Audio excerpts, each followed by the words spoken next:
Madame, Monsieur, bonsoir et bienvenue dans cette édition du mardi 14 septembre 2010. À la une ce soir, une action solidaire en faveur des jeunes élèves défavorisés de l'Aube. Une enseigne de fournitures scolaires a choisi de récolter cahiers, cartables et crayons pour les donner à ceux qui n'ont pas les moyens d'en acheter par le biais de la Croix-Rouge.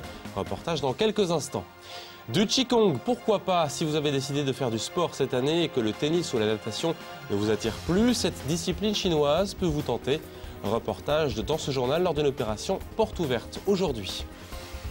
Et puis de la musique classique à la fin de cette édition avec les musicales d'Orient, deuxième édition. C'était ce week-end à la Grange de Lugini avec des musiciens venus de toute l'Europe. Nous écouterons un quatuor polonais à la fin de ce journal. Mais d'abord, un autre genre de musique, les Nuits de Champagne se préparent activement. Ce sera, vous le savez, du 25 au 31 octobre prochain à Troyes. Si l'on connaît l'invité d'honneur, Louis Chédid, on va désormais mieux cerner ceux qui l'accompagnent. Cet après-midi, plusieurs jeunes talents invités pour cette édition étaient présents à la FNAC à Troyes pour se présenter. Parmi eux, Aldebert et Pierre Souchon, le dernier fils d'Alain Souchon. Il a confié son bonheur et sa fierté d'être invité à Jonathan Boisset. Écoutez. C'est un honneur, j'aime beaucoup Louis, qui fait partie de ma vie à la fois privée, parce que j'allais petit chez lui, répéter, quand je faisais des groupes avec Mathieu Bogertz également. On avait 13-15 ans et voilà, et les mercredis après-midi, le samedi après-midi, quand on n'avait pas école, on passait des journées ensemble chez Louis. Donc de le revoir comme ça, partager la scène avec lui des années après, c'est symbolique, bien sûr, c'est un honneur. Et puis ces chansons m'ont accompagné aussi, depuis que je suis tout petit, j'adore. Il faut absolument être présent pour la fête de Louis Chédid aux Nuits de Champagne, qui est le parrain. Il va réunir des gens d'horizons différents et en même temps qui sont tous très complices, qui ont un univers musical qui se rapproche. Et moi je vais me retrouver un peu en famille avec Mathieu, avec tout le monde. Et je pense que tous les gens qui vont se retrouver sur scène vont avoir une complicité entre eux. Et je pense que ça peut déteindre sur les gens. Voilà, vous trouverez toutes les informations pratiques, les dates et les horaires sur le www.nuitdechampagne.com. J'ajoute que cette année, Canal 32 vous proposera chaque soir des nuits un compte-rendu des meilleurs moments du festival fin octobre donc. 2 semaines de récolte et au final une dizaine de cartons, des stylos, des cahiers par centaines et ce d'abord grâce à la générosité des Aubois. Ils ont été invités à donner un peu de leurs achats de fournitures de rentrée scolaire dans le cadre d'un partenariat entre une enseigne culturelle de Saint-Parot-Tertre et la Croix-Rouge jusqu'à samedi dernier. Et depuis la fin août, aujourd'hui le colis a été remis officiellement pour les enfants défavorisés. Reportage Annabelle Millet. 227 kilos de fournitures scolaires ont été récoltés auprès des clients de Cultura au cours des 4 semaines passées. Des crayons, des gommes, des règles, des ardoises, des cahiers, de quoi faire une rentrée à l'école et au collège en toute quiétude. Le matériel ainsi obtenu a été donné ce matin à la Croix-Rouge française qui le redistribuera aux familles bénéficiaires. Notre but est de prendre en charge toutes les précarités. L'éducation est un élément extrêmement fort pour sortir les gens de la précarité, et surtout les jeunes. Alors bon, évidemment, on ne va pas tout faire, mais je pense que pouvoir fournir à des enfants des éléments, des fournitures scolaires normales, comme tous les autres, est un élément d'intégration sociale dans l'école qui est très fort. Cette année, l'opération a pris une dimension départementale et non plus troyenne. Les besoins scolaires étant sur l'ensemble du territoire, les délégations de nos Gens-sur-Seine et Auxon en particulier participent donc cette année à cette redistribution. Nous ne voulions pas promettre à des familles des éléments que nous ne pouvons pas tenir. Je crois qu'il faut être tout à fait honnête avec les gens. Donc là, maintenant, nous avons récolté 225 kilos. Nous allons partager ces fournitures entre les 3 délégations locales en fonction des besoins qui vont se faire sentir localement. Mais vous savez, à la Croix-Rouge, par exemple, à Troyes, on accueille plus de 1000 personnes. On aide plus de 1000 personnes à l'année. Donc ça fait beaucoup de familles, mais soyez persuadés que nous allons savoir utiliser toutes ces fournitures. Si la Croix-Rouge se félicite de cette bonne récolte 2010, à savoir de 15% de plus que l'an passé, Cultura également se réjouit du succès de l'opération et participe à sa façon. Chaque magasin offre 400 cahiers Clairefontaine, plus des invitations qui permettra à un jeune enfant de venir découvrir l'atelier, donc faire un atelier créatif. Il y a 50 invitations en tout. Notre image, c'est vraiment la culture pour tous et au plus grand nombre, quel que soit, on va dire, le contexte aussi économique. Et c'est vrai que cette opération permet justement de faire découvrir la culture et les loisirs créatifs à ses enfants. Les fournitures de marque vont être distribuées par la Croix-Rouge française dans les jours qui viennent à Nogent, Ausson et Troyes. Voilà une belle opération. Septembre, c'est aussi le mois des engagements sportifs ou associatifs. Et pour bien choisir, encore faut-il connaître. C'était le but de la 3e édition de la fête des associations de Riad, samedi après-midi à la Maison des Sociétés. Une opération organisée par la municipalité et le choix était large à Saint-André-les-Vergers. Du rugby à la trompette en passant par la protection de l'environnement et j'en passe. Écoutez les précisions de Marie-Laure Caterino. Elle est conseillère municipale déléguée à l'animation. Elle est au micro de Damien Ardois. Alors ça va du sportif au non sportif, au patriotique, au culturel, on a un petit peu tout type d'associations. Il y en a 35 là qui sont présentes et qui présentent leurs différentes activités sur le complexe. Ça permet de se présenter, ça permet de redynamiser les membres avant la nouvelle année en fait. Pour certaines, ça permet de recevoir les inscriptions et de se faire connaître sur un autre public que leur public habituel. C'est un espace de communication en fait. Pour les Dria, oui, c'est l'opportunité de savoir ce qui se fait sur le local et quelles sont eux leurs opportunités de s'investir dans une association. Ça montre qu'il y a un grand dynamisme associatif sur Saint-André effectivement et qu'on peut y rester et y trouver les occupations qu'on pourrait attendre dans des villes plus grandes mais qu'on trouve ici quand même. On trouve de tout à Saint-André. Vous trouverez là encore le détail et les contacts pour faire votre choix sur le site internet de la commune qui s'affiche en bas de votre écran.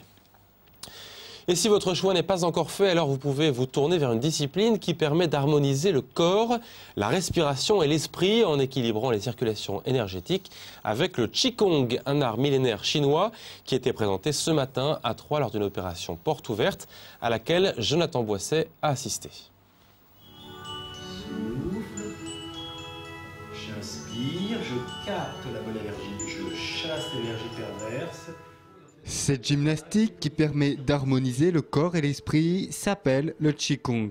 Dernière discipline chinoise de relaxation arrivée en Occident, elle est pourtant issue d'une tradition de plusieurs millénaires. Le Qigong, déjà, le sens de ce terme, c'est faire circuler l'énergie. Le Qigong, c'est un art martial interne chinois très ancien, qui date de plus de 2500 ans. Elle consiste à utiliser des mouvements, la respiration et surtout l'intention et la concentration pour mettre en place les énergies qui nous environnent et préserver sa santé. C'était l'objectif primaire de la médecine traditionnelle chinoise dont est issu le Qigong. Comme le yoga ou le tai chi, le Qigong se base sur l'équilibre entre le yin et le yang. La pratique de cet art énergétique est donc très liée aux philosophies asiatiques.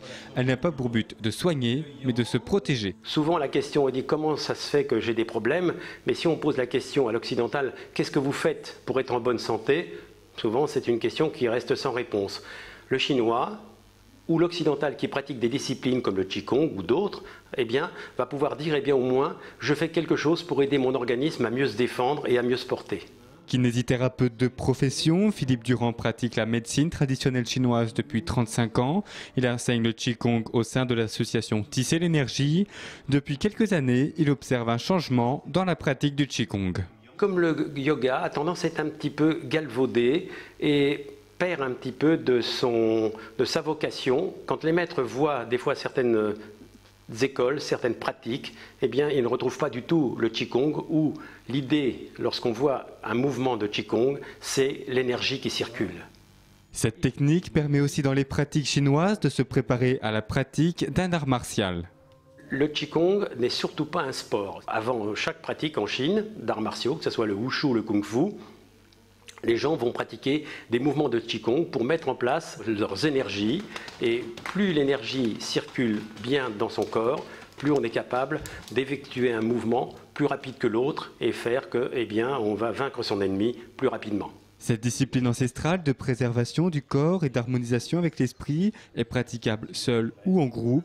Pour la découvrir, une séance découverte est organisée mercredi soir par Philippe Durand et l'association Tisser l'énergie. Et renseignements et inscriptions, pourquoi pas au 03 25 76 13 30. Eux, ils ont certainement choisi musique dès leur plus jeune âge. Les invités des Musicales d'Orient, un festival de musique de chambre venu de toute l'Europe. Les virtuoses se sont succédés ce week-end pour des concerts proposés entre autres à la Grange de Lusigny-sur-Barse. Le cadre et la musique ajoutée au talent, ce mélange est forcément un régal, même si les organisateurs espéraient davantage de monde. Reportage sur place de Damien Ardois samedi soir à Lusigny.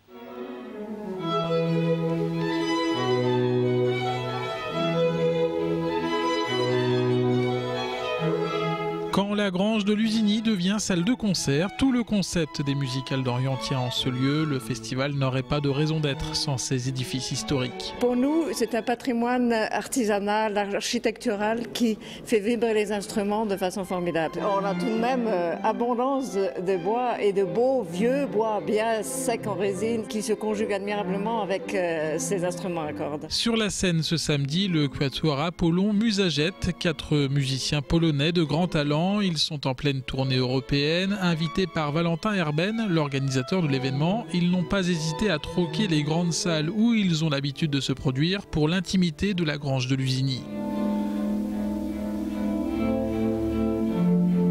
C'est un peu différent de jouer dans un petit lieu par rapport aux grandes salles. C'est une question d'acoustique et d'affluence. Mais ici, nous jouons avec le même engouement que s'il y avait 2000 spectateurs. La musique de chambre réclame de l'intimité. Ici, la connexion est plus facile entre nous et le public. Et à Lusigny, on est bien loin d'ailleurs des 2000 spectateurs. 150 personnes ont tout de même fait le déplacement. La musique de chambre doit se démocratiser, ne pas effrayer. Peut-être à cause des lumières, des projecteurs sur des gens qui sont en noir sur la scène, qui a fait un petit peu peur à certaines personnes, les gens endimanchés quelque part.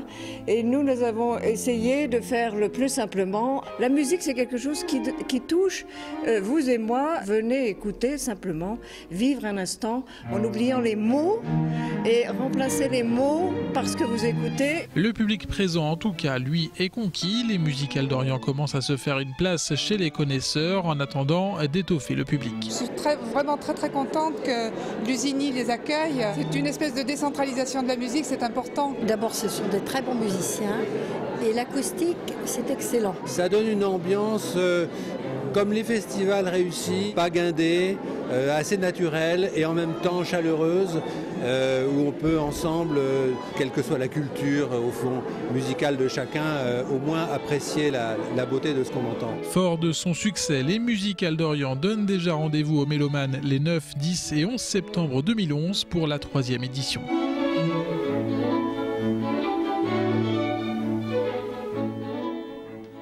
Tout simplement magnifique, la décentralisation de la musique. C'est la fin de ce journal. À suivre la couleur du ciel pour demain. Il sera gris. Dommage pour ceux qui commencent les vendanges demain. On pense à eux. Très belle soirée à tous. À demain.